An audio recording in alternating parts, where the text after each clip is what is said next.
conversaciones entre el gobierno y el ELN, el Ejército de Liberación Nacional, será en Caracas. No hay mejor símbolo que aquello. Hay condiciones y posibilidades concretas para que, por ejemplo, este mismo año tengamos un resultado en esa nación y pasar a otra etapa de la vida democrática de los colombianos. Pues de esto queremos conversar con el periodista y analista político Luis Mena, a quien le damos la más cordial bienvenida. Luis, qué gusto tenerte por acá. ¿Cómo estás? Hola Orlando, gracias por la invitación. Saludo cordial para toda la amable audiencia de Telesur.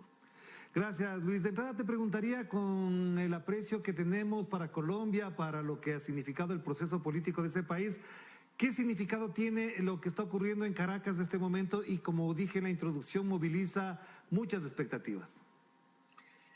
Sin duda alguna, se están empezando a dar grandes pasos para la implementación de la política de paz total, que ha sido uno de los pilares fundamentales de las iniciativas del presidente Gustavo Petro y de la vicepresidenta Francia Márquez en campaña, y que se empieza a materializar en el ejercicio del nuevo gobierno, que apenas va a completar 2 meses, el próximo 7 de este mes.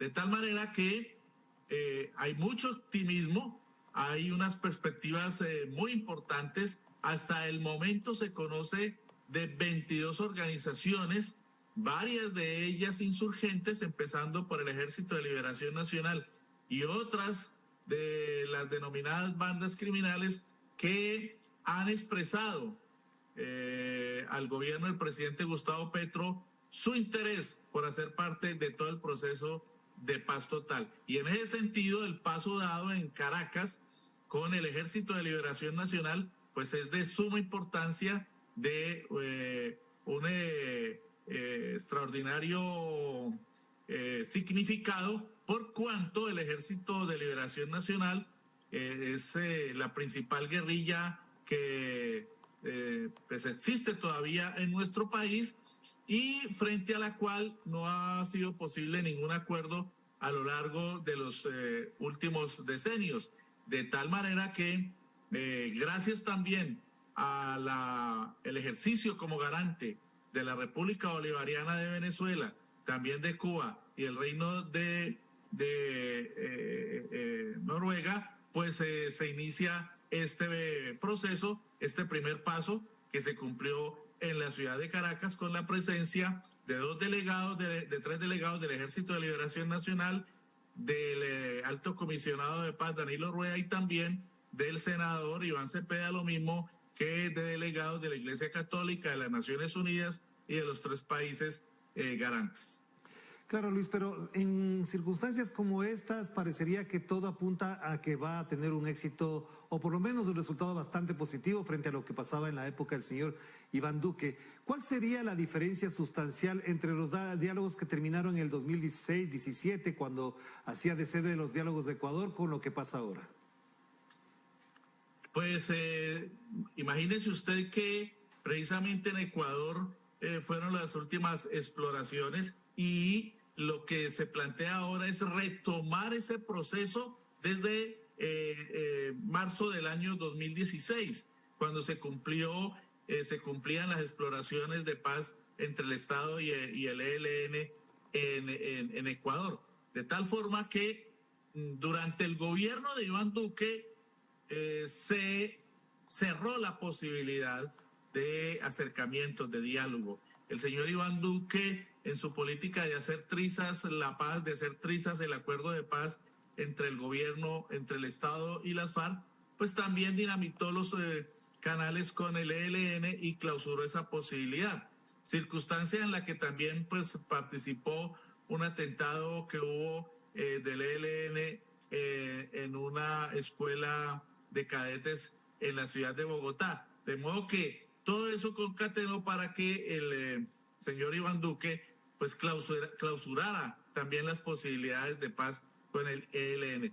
¿Cuál es la diferencia? La diferencia es que el Ejército de Liberación Nacional se encuentra ante una nueva coyuntura política, social y social en nuestro país, con un gobierno que asume un programa de reivindicación de las luchas sociales, porque se fraguó en las luchas sociales, porque es un gobierno que nace a partir de las luchas sociales y que plantea soluciones estructurales, soluciones radicales, soluciones mediante reformas estructurales, tanto en el legislativo como en otros ámbitos, y creo que esto genera un ambiente muy distinto. De los anteriores gobiernos y regímenes, pues las insurgencias se enfrentaban a unos gobiernos que representaban de manera fidedigna todos esos intereses de las élites oligárquicas, empresariales y terratenientes, y el sector financiero igualmente, y ahora se enfrenta pues a el inicio de diálogos con un gobierno que plantea toda una dinámica de reivindicación de lo social, de modo que el entorno, la coyuntura, las circunstancias que rodean este diálogo son absolutamente distintas, y si algo reivindica el Ejército de Liberación Nacional es la necesidad de que haya diálogo con la sociedad. Pues bien, en esta oportunidad el diálogo está abierto. El presidente de la República, no necesariamente vinculado con el diálogo con el ELN, pero sí constituyendo un asunto de fondo para su gobierno, ha convocado 50 diálogos en las regiones. Se ha dividido todo el país en diferentes subregiones para que se desarrollen en ellas los diálogos con las comunidades. En ese sentido, ya se han realizado 3, faltan 47, y todos esos diálogos confluyen a 2 puntos fundamentales desde mi punto de vista. Uno, como lo ha planteado el gobierno, nutrir el Plan Nacional de Desarrollo, que va a ser la ruta que va a seguir el gobierno del cambio durante estos 4 años, con la participación de la ciudadanía, es decir, con grandes asambleas durante 3 días en cada una de esas 50 subregiones en que se ha dividido el país, para que todos los diagnósticos, todos los reclamos, todas las quejas, todas las observaciones y propuestas de solución a los problemas que tengan las comunidades en las subregiones se lleven al Plan Nacional de Desarrollo. Y en segundo lugar, para que todo esto sirva también como elemento de base para la solución de los problemas que han generado los conflictos y la crisis armada en nuestro país. De modo que esos 2 elementos, diálogos populares en las regiones, como nutriente del Plan Nacional de Desarrollo, y paz total, están estrechamente ligados. Y ese es el nuevo entorno con el que se encuentra el ELN, que, como he dicho, pues es la principal guerrilla superstite al lado de otras que se denominan disidencias y que también han expresado su interés en hacer parte de todo este proceso de paz total. Ya, una última cosa en esta primera parte, Luis, a propósito de lo que acabas de mencionar. Algunos críticos del proceso de paz, con todo lo que eso implica, es decir, que sean críticos siempre de lo que puede hacer un gobierno democrático y progresista, dicen que negociar con el ELN es fácil porque es una fuerza militar disminuida, prácticamente arrinconada, debilitada, y que con quién deberían realmente arreglar la paz o arreglar el conflicto, si tiene esa denominación, sería con los grandes grupos criminales. ¿Por ahí va la cosa también? Yo no diría que el ELN está tan disminuido, por el contrario, la falta de políticas durante el gobierno de Iván Duque referidas a fortalecer o por lo menos a iniciar el proceso de acercamiento con el ELN y con otras fuerzas, a lo que ha conducido es precisamente al fortalecimiento de esta organización insurgente. Mire, el ELN se calcula que ahora tiene alrededor de 5.000 hombres en armas, de tal manera que no es una fuerza que se pueda menospreciar o desconocer. Y en ese sentido, entonces, uno tiene que plantear cómo durante los 4 años del señor Iván Duque, pues lo que originó su falta de política de diálogo y de búsqueda de la paz fue precisamente el fortalecimiento de esta organización, pero también el fortalecimiento de las disidencias. Las disidencias hoy están multiplicadas.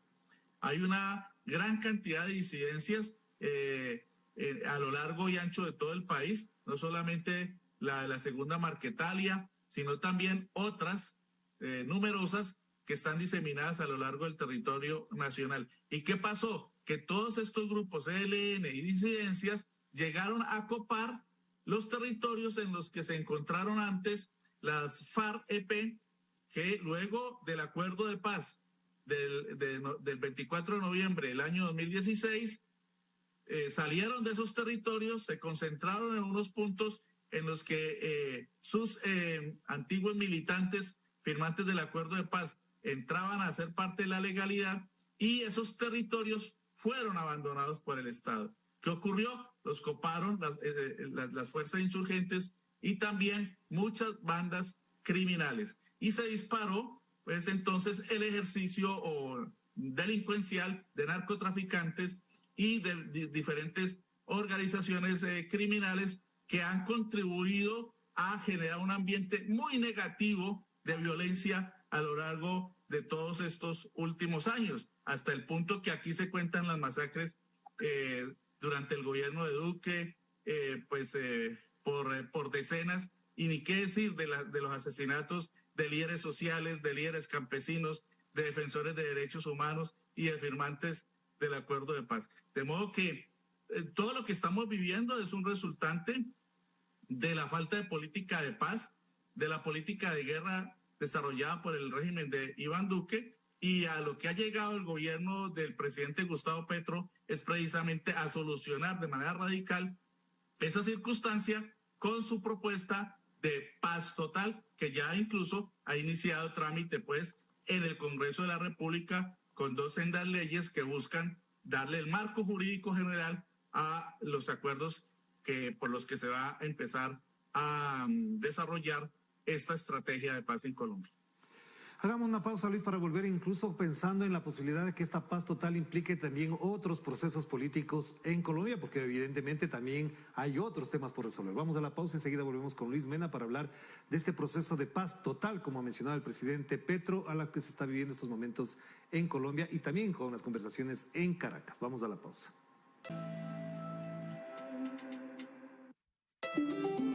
Estamos de vuelta aquí en Clave Política y seguimos conversando con el periodista y analista político Luis Mena, a quien le consultamos además si es que se lograría un proceso sostenido, arraigado en la política colombiana. ¿Qué le queda por delante al presidente Petro? Porque efectivamente la economía tiene sus problemas, la conflictividad social tiene sus problemas, por supuesto el uribismo le va a causar problemas. Entonces, ¿qué viene por delante, acompañado o paralelamente al proceso de paz? Bueno, de suyo el proceso de paz y lograr éxitos en él ya sería un logro extraordinario. Yo creo que ese sería el principal logro o uno de los principales logros del gobierno del presidente Gustavo Petro. No es fácil, Orlando, no es fácil. Son muchos los obstáculos que hay que afrontar y superar, de tal forma que es un proceso que apenas se inicia. No es fácil llegar a un acuerdo final con el ELN, pero se ha iniciado el proceso y en eso es muy importante destacar la participación de los países hermanos, de Venezuela, de Cuba y también de Noruega. Pero lo que se viene de aquí en adelante va a ser un proceso muy largo, sobre todo también por la negociación o el sometimiento mejor de las bandas criminales, porque es que la política de paz total involucra a todos los actores armados, tanto insurgencia de un lado, porque hay que establecer esa diferencia, y bandas criminales de narcotraficantes del otro. Y para todo eso hay toda una construcción, una diferenciación y todo un sistema jurídico que permita, de una parte, llegar a acuerdos con insurgencia, de otra parte el sometimiento de bandas criminales. Es una propuesta estructural. Y bueno, paralelo con esto, de manera simultánea, está también una serie de proyectos que están haciendo trámite ya en el Congreso. Se está presentando la reforma tributaria.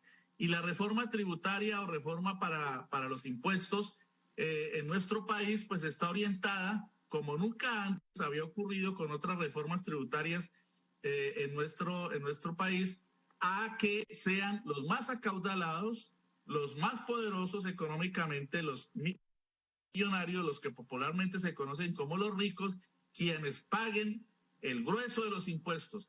Esta reforma tributaria tiene la particularidad, Orlando, de que no está orientada a recargar con impuestos a los trabajadores, a los campesinos, a los sectores populares, como ocurría en los regímenes anteriores y como ocurrió precisamente con el señor Carrasquilla y el señor Duque, que con su reforma tributaria del año inmediatamente anterior generaron un levantamiento popular. Acá no va a haber un levantamiento popular porque es que esta reforma tributaria es todo lo contrario de la reforma del gobierno de Duque y del Ministerio de Hacienda de Carrasquilla. Es una reforma para que los poderosos económicamente de este país paguen la mayor cantidad de los impuestos y también para que aquellas empresas y explotaciones dedicadas a la economía de los recursos fósiles pues tengan las mayores cargas impositivas en la política que tiene el gobierno del presidente Gustavo Petro de generar un periodo de transición hacia un país de energías limpias. De modo que ese es el segundo gran reto en que nos encontramos. ¿Y para qué es esa reforma tributaria? Que hoy Orlando está siendo objeto de una andanada de los medios masivos tradicionales de comunicación, corporativos, hegemónicos al servicio de las élites, una andanada que busca tratar de deslegitimar los contenidos de la reforma y generar matrices en el sentido de que le va a hacer daño a los sectores populares. No saben cómo darle la vuelta a los contenidos de la reforma para tratar de involucrar sectores populares, pero les va a quedar muy difícil. Ya hemos visto a los señores de FENALCO, que son los grandes comerciantes, a los señores de la ANDI, que son los grandes empresarios, a los señores de Asobancaria, que son los grandes capitalistas del sector financiero, a los señores de los gremios de la economía del carbón, del petróleo y del gas, pues generando pánico económico. Están generando pánico económico y para eso están utilizando y de qué manera a sus medios masivos de comunicación. Ese es un gran reto que tiene el gobierno porque esa reforma es para generar los recursos que se necesitan. Se busca recaudar entre 25 y 22 billones, o sea, millones de pesos, 22 billones de pesos para fortalecer el presupuesto nacional con miras a desarrollar las reformas que el gobierno se ha propuesto en materia de educación gratuita, incluso para, y sobre todo para la formación universitaria, de otorgar media mesada pensional a 3 millones de viejitos y viejitas que no la tienen por la desigualdad y la discriminación existente en nuestro país y de generar toda una política de reformas para solucionar problemas sociales como las de las madres cabeza de familia, que también van a ser beneficiadas. De tal forma que esa reforma tributaria está orientada a recaudar los recursos que fortalecerán ese presupuesto de 405 billones de pesos que ya se está tramitando también y con el cual el gobierno del presidente Gustavo Petro y de la vicepresidenta Francia Márquez aspiran a buscar soluciones a problemas palpitantes estructurales en nuestro país. De modo que el segundo gran objetivo es procurar sacar en el Congreso las reformas sociales y económicas que permitan cumplirle al pueblo todas las iniciativas que se le presentaron y por las cuales el pueblo votó con 11.300.000 sufragantes el 19 de junio de este año. Y una pregunta que es clave en todo esto, Luis, que además obviamente genera otro tipo de atención, es en todo este proceso que acabas de mencionar, más la de la paz que se está conversando en Caracas, ¿qué rol va a cumplir Estados Unidos tomando en cuenta el peso político, ideológico y militar que ha tenido este gobierno, el de los Estados Unidos, la embajada en lo que ha pasado en Colombia en las últimas décadas? Claro. Recientemente estuvo aquí el secretario de Estado de los Estados Unidos, Anthony Blinken. Han venido delegaciones del gobierno de Biden en 5 oportunidades, Orlando. El gobierno de Estados Unidos le ha otorgado una gran importancia a las relaciones con el gobierno del presidente Gustavo Petro y de la vicepresidenta Francia Márquez, seguramente porque ya son conscientes de que son tantos los países que han entrado en desobediencia frente a sus políticas imperiales y hegemónicas que probablemente estén mirando un giro en su política sectaria e intervencionista. Pero obviamente quienes conocemos algo de la historia del imperio y de sus imposiciones y de sus políticas neocoloniales y de la forma como han sometido a estos países y de los gobiernos ayeptos y sumisos y que se han humillado ante las órdenes del imperio, pues de todas maneras tenemos reservas en torno a los intereses y a las intenciones de todas esas visitas y de todo ese interés de Estados Unidos. Pero creo que el gobierno del presidente Gustavo Petro ha sido muy atinado en saber llevar esas conversaciones, pero ha fijado posiciones muy importantes. Quiero destacar algunas, Orlando. Los planteamientos del presidente Gustavo Petro en las Naciones Unidas, en la Asamblea número 77 de la ONU, fueron de una enorme trascendencia porque allí cuestionó de manera directa, en un bello discurso también muy poético y muy bien construido desde el punto de vista de la narrativa, allí cuestionó también de manera directa a los imperios y a la OTAN. Dijo, ¿para qué los imperios y la OTAN se están sometiendo al planeta a su destrucción? Fue una alusión directa a cómo la política de lucha antidrogas desarrollada desde el imperio, que es el primer gran generador del consumo, de la demanda, pues ha fracasado, y cómo su política de guerras ha fracasado contra las drogas y planteó igualmente en ese discurso el fracaso de la lucha contra el cambio climático, que es otro factor fundamental de su política. Yo diría que un tercer factor, al lado del de la paz y de las grandes reformas sociales, el de la lucha contra efectos del cambio climático. Petro es un líder internacional, no solo latinoamericano, en ese sentido, y creo que Estados Unidos tiene que poner atención a eso porque es uno de los principales generadores del daño al planeta. De tal forma que eso en primer lugar. Y en segundo lugar, aquí le dijo directamente al embajador, al delegado, al secretario de Estado Blinken, le dijo, ustedes cometieron una gran injusticia, por favor repárenla. ¿Cómo es posible que hayan metido a Cuba en la lista de supuestos países que patrocinan el terrorismo solo por el hecho de tener lealtad con su hermano Colombia, al aceptar que en su país estuviera una delegación del ELN para los diálogos de paz? Ese fue uno de los efectos de la intriga entre el señor Iván Duque y el señor Donald Trump, cuando este señor que gobernó el país en el cuatrienio anterior, pues generó toda una serie de circunstancias para que se sancionara, entre comillas, a Cuba y se le metiera en la lista de países terroristas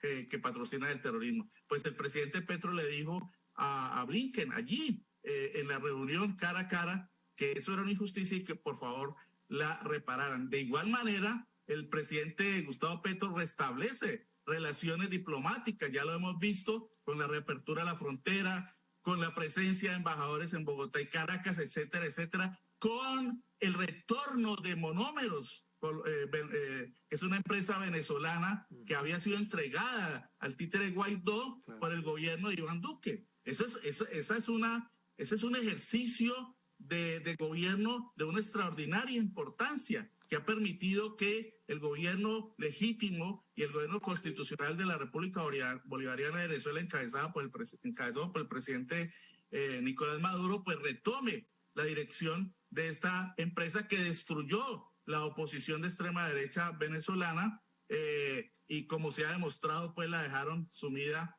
en un desastre. De modo que todos esos factores nos indican que el gobierno del presidente Petro está desarrollando una política de autonomía, de soberanía e independencia en regímenes anteriores. Si se hubiera ganado el candidato de la derecha, el señor Rodolfo Hernández, que hoy está sumido en un tremendo lío también de carácter ético allí con su propia ex candidata vicepresidencial en la coyuntura actual. De modo que yo creo que el presidente Gustavo Petro desarrolla una política de soberanía, de autonomía y sobre todo muy atinada en el relacionamiento con los Estados Unidos, manteniendo unas posiciones muy certeras y muy distintas a las que venían asumiendo gobiernos anteriores, que estaban claramente esos gobiernos sometidos a los intereses de los Estados Unidos, de la Casa Blanca y del Pentágono. Claro que sí. Muchísimas gracias, Luis, porque efectivamente en todo lo que acabas de mencionar es muy importante para entender este momento político y histórico de Colombia. Te mando un abrazo, que estés muy bien, muy amable. Muchas gracias, Orlando.